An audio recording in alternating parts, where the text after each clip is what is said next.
I got a few questions about the things that I'm using and kind of how I set my rig up and how I use pedals together and things of that nature. And I was hoping to just answer a few of those questions and give some of you guys who are interested a look at my rig and what I use. The guitar that I'm going to be using today is this beautiful Squier J Mascis Jazzmaster. Now, I know it's a very popular guitar. I know a lot of people have it. I know it's a quote-unquote affordable guitar, but it sounds great. It inspires me to play. I'm going to be taking you through my rig. Now, a few things you should know before we get started. I don't use a guitar amplifier.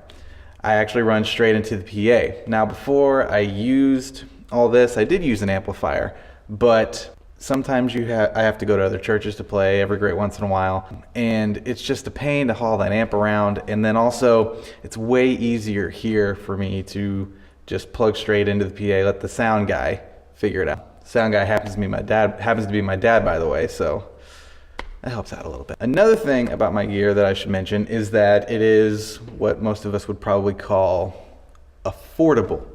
None of my stuff here is too terribly expensive. 3 of these pedals I got used. So you're not gonna see any Strymons, you're not gonna see any $400 dirt boxes on here or anything like that. There's no boutique pedals on here. These are all things you could easily go out and get yourself. That's nothing against Strymon pedals or nothing against expensive guitar pedals. They do sound great, but it just doesn't make sense for my situation. I will do my best to go through each of these pedals, kind of show you how they're set up, what they do, and then try to give you an example of how I use them in my setup. I should also mention that everything here is not set up for what us guitar players would call a bedroom tone. This is more set up for what I do here live at the church and what I do when I record. So it's not meant to fill up all the sonic space available. It's more meant to just sit in the mix, hold its place, and cut through when it needs to.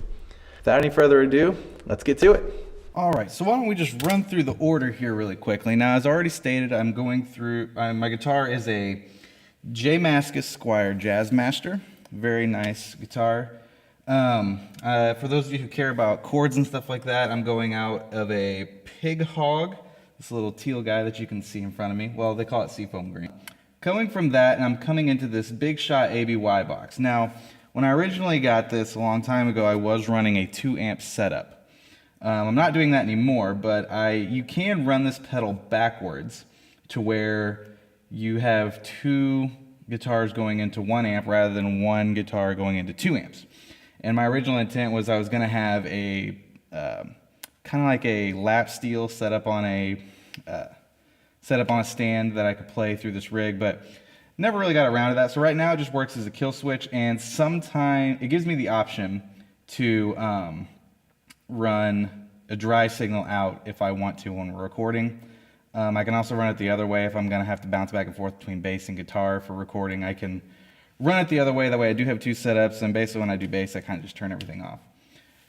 Right now it's just kind of a glorified kill switch. Anyway, I'm coming out of that into the Dunlop Rotovibe.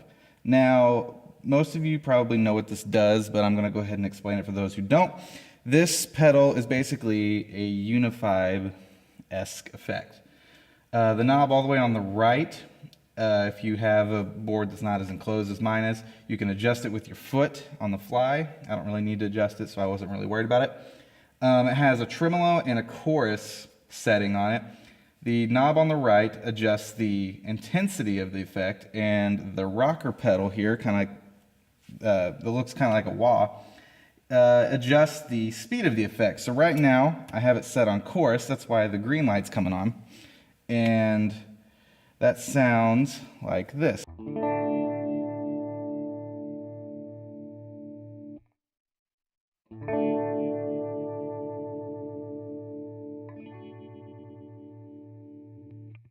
Now, the tremolo setting with a button over here on the side. See, now the red light's on.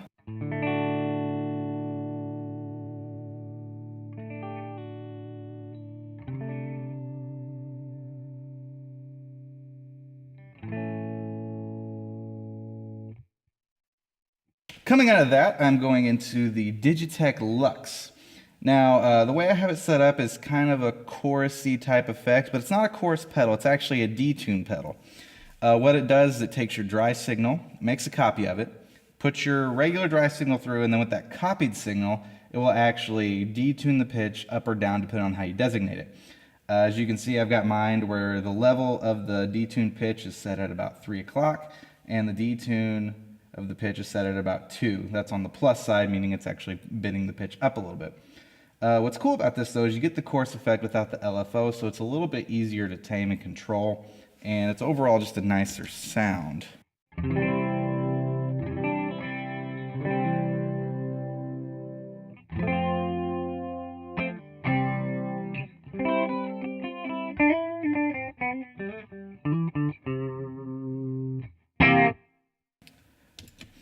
So, pretty simple effect. I'm going out of that.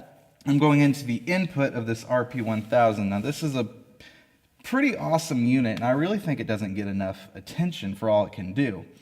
I'm going into the input of that, and I'm using the onboard compressor over here. Now, I don't use it that often, but I mainly use it like during church stuff when if I'm going to be using a lot of delay and reverbs and I'm wanting a really clean sound, I'll use that so I can play light and not have any drive coloring the tone. I'll also use it if we're doing anything that's a little more funky and I need to keep the signal really dry. So without and with.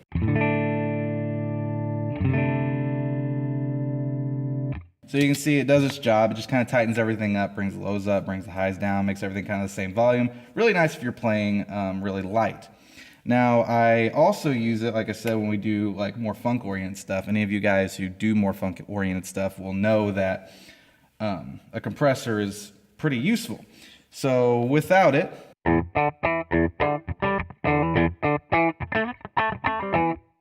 and with it,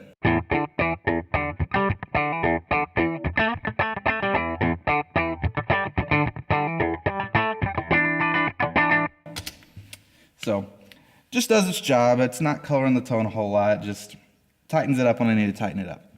Now, the way I have this unit set up, I've actually got the modulations going before the distortion, I believe. Because I got it set to pre, so I believe that pre actually puts it before this distortion, the onboard distortion stuff. Now, I don't ever actually use the onboard distortion, so it's not really a big deal to me on that. What I do like is that it goes before my actual dirt pedals. But anyway, the modulations I use on here, I use a couple different ones depending on what patch I'm using. Now, the one I have set right here is for our slower songs that don't need a lot of spacey things. So it's more of it's a trim, but it's a really light trim. So again, without, and then with.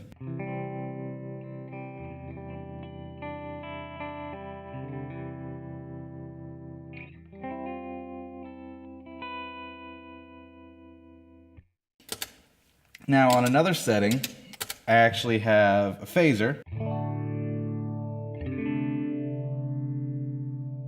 And it's not set too crazy, but it sounds really good when you get the compressor on with it.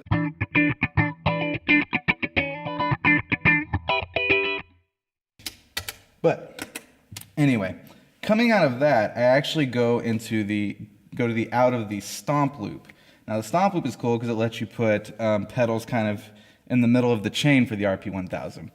And the pedals, coming out of the stomp loop, I go into the Screamin' Blues, come out of the Screamin' Blues into the MXR 78, the red box, you can guess which one that is, and into the Crayon.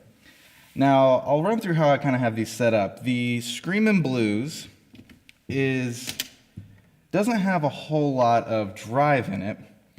It mainly is bringing the level up. Now you'll notice I've got the highs dumped all the way down to 9 o'clock on it. And that's because for whatever reason this pedal is super trebly.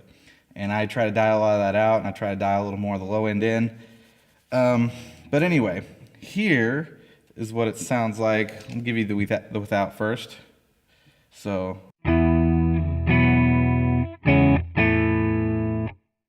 And with.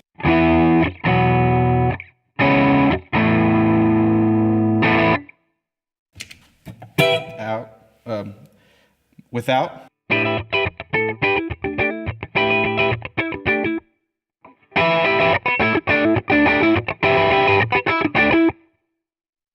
So you can see it mainly is bringing the level up. It adds a little bit of drive to it, but not too terribly much. Now, next is the MXR. You can see I've got a lot of output on it. The distortion is not too high up, and the tone is set about 11 o'clock. Now, it's got this little crunch button here. I leave it on. All that is really doing is adding a little bit into the mids.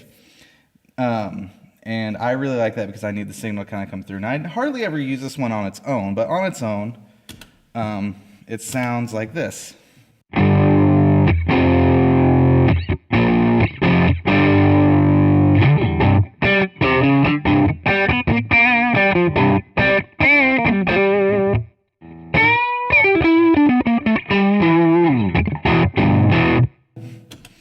So you get the idea. Now, my favorite overdrive on this board is definitely the Crayon. I've got as you can see, I've got the volume set to like 1 o'clock. I've got the gain a little less than 12. Got the bass at like 11:30, and the treble is pretty much right at 12. So the Crayon sounds like this.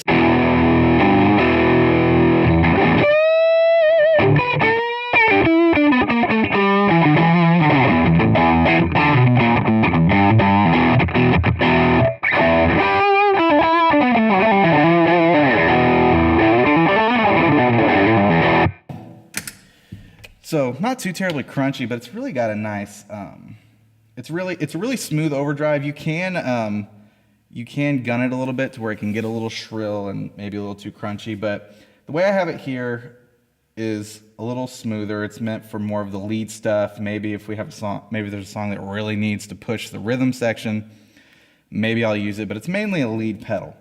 Now, coming back in, I go to the delay. Now, the delay that's on here, I believe it's just a fake analog delay. It's like whatever version of an analog delay it has in here. It's still a digital delay. It's just a reproduction of an analog type sound.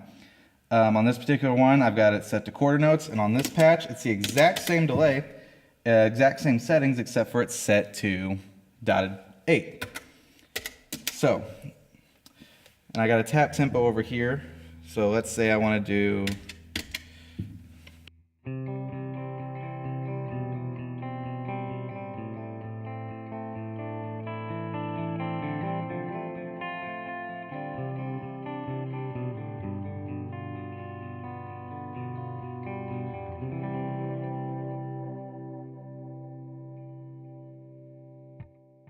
coming out of that, I go into a reverb. Now I should also say that I've got a volume pedal here. At least that's how I have it set. That's pretty much how it comes stock. Now there is a wah setting on here. Hardly ever gets used. The wah will actually be, after you go into the input, would be first in the chain of the RP. So it'd be before the compressor, but it'll be after the 2 modulations I got set up out here. The volume pedal is set up after everything, but before the delay and reverb. So that's pretty much my setup. Why don't we, I'm just going to play around a little bit and let you hear some of the different tones that I typically use.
right, so I hope that was useful to some of you guys. I hope that you learned maybe a little something, or if you were just kind of curious about the stuff I use, well, now you know. If you have any questions or there's anything I didn't address, just drop me a comment below or send me a direct message, anything like that. I would be more than happy to answer any questions you have or clear anything up. If you're interested in the music for the Calico Elephant, be sure and check us out on Facebook. Check out some of our videos that are somewhere on my channel. I believe I have a playlist set up. Hope you guys have a fantastic day. See you later.